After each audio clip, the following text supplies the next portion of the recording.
Have the majority of Mhm. patients that found you at Select Health, have they first relied on insurance covered treatments and just not gotten relief from their symptoms? Yes, and I would say that that would be a vast majority, just like you or I who work hard for our insurance, either provided by our employer or self funded, you want to use that insurance. And so, of course, when someone has pain, numbness, or tingling in their feet or their hands, the first place they're probably going to go is their primary doctor, who is most likely in their network, and they would be paying a copay. And they proceed down this path, whether they then get referred to a podiatrist or a hand specialist or even a neurologist. All of those roads where they've been making their co-payments and they're seeing their in-network providers, every single one of those paths leads to a prescription pad. Because in an insurance world where you are staying in your network, you're making your 10, 20, or $50 copay, and I would want to do the same if it were me. But the majority of patients that come here realize that they've now exhausted their in-network providers. They realize that all they're being offered are prescriptions and nothing is really making a dent in their symptoms, their quality of life. And despite having not paid that much out of pocket, they're not getting any better. And so at some point, a value judgment has to be made, because at what point is someone going to just continue to go down the same path with the same result, which I guess is the definition of insanity, as they jokingly say, trying to do the same thing over and over and expecting a different result. So we are vastly different here. Um, it is not an unaffordable clinic, but it is one where we offer curative treatments. We offer things that will reduce their symptoms because the nerves are healing, and that isn't always covered by insurance. But patients never get surprised in our clinic. They are explained that insurance largely doesn't cover the type of treatment that they really need, but what did the previous treatment provide you with? Nothing generally in the way of relief, because it's not truly healing. So again, when you talk about, do we care for them? Absolutely. Can we help them? Yes, we help every patient that we could take on.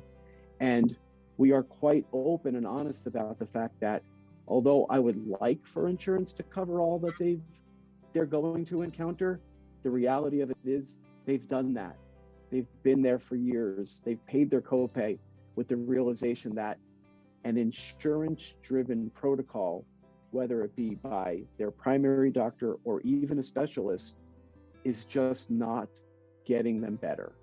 And they come to the conclusion on their own, I may have to pay some more, but I would like for this to really be addressed in a way that is going to, again, improve my quality of life on a day-to-day basis. And that's what we provide and explain to patients when they're here.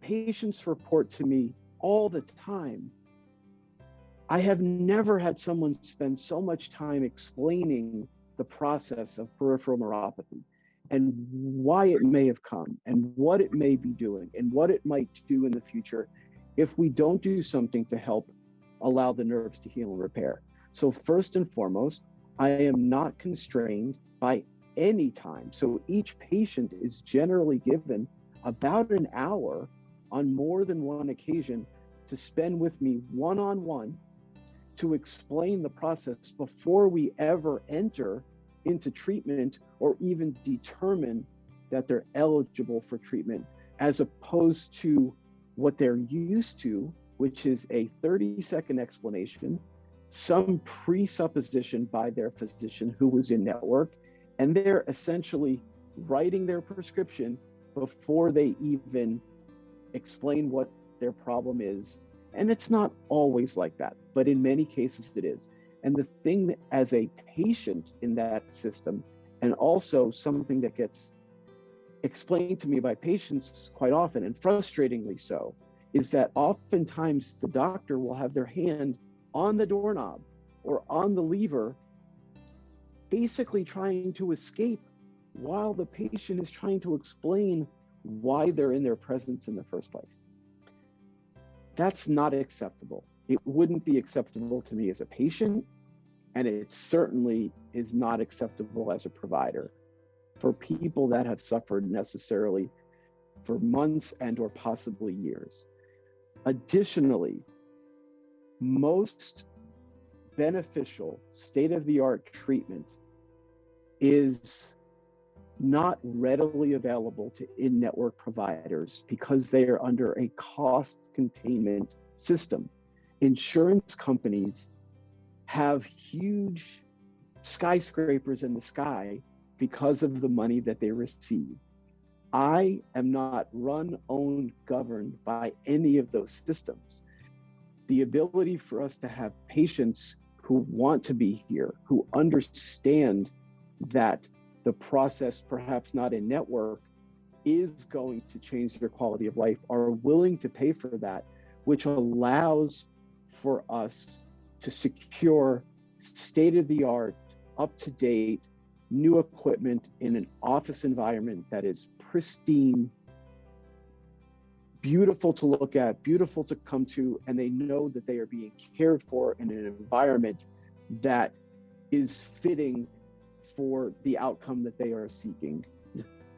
If I was held under the restraints of an insurance-based system, like so many colleagues are that treat this condition, I would be no different than anyone else who writes a prescription that may help your symptoms, but certainly won't help the progressive worsening of the condition. So in the environment where we are outside of that system, it doesn't mean I don't respect people's desire to use insurance, but they've done that.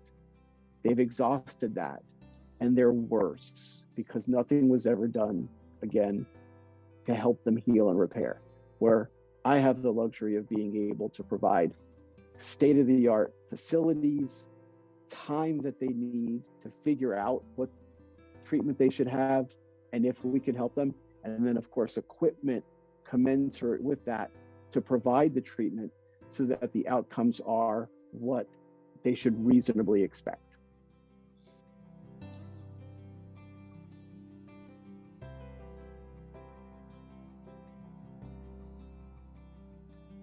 There isn't a medication or prescription cure for peripheral neuropathy. So these patients grow increasingly frustrated. They grow to have increasing despair. Many of them are sleepless, and they become hopeless after a while. The first thing I explain to patients is that I can't promise anything to you before we evaluate the extent of your damage, but this is not what you've experienced before. So the intent is different, the treatment is different, and the outcome is different if they qualify for care. And I want to make that point very clear because we don't and can't take all comers. Each patient is given an hour in our appointment slot every time they come. There's only a limited number of 1 hour time slots on a schedule. This is not a revolving door clinic. We have patients that they become increasingly happy and the despair starts to reduce. The hapless and hopelessness starts to reduce as they see tangible change. But most of them have come in basically, and many of them say, "You are my last resort." And I relish in it because I know where they've been and what they've done. And I know they're in front of us because those things obviously didn't work, or you didn't or wouldn't need to have sought us out or have been referred to us like so many patients are.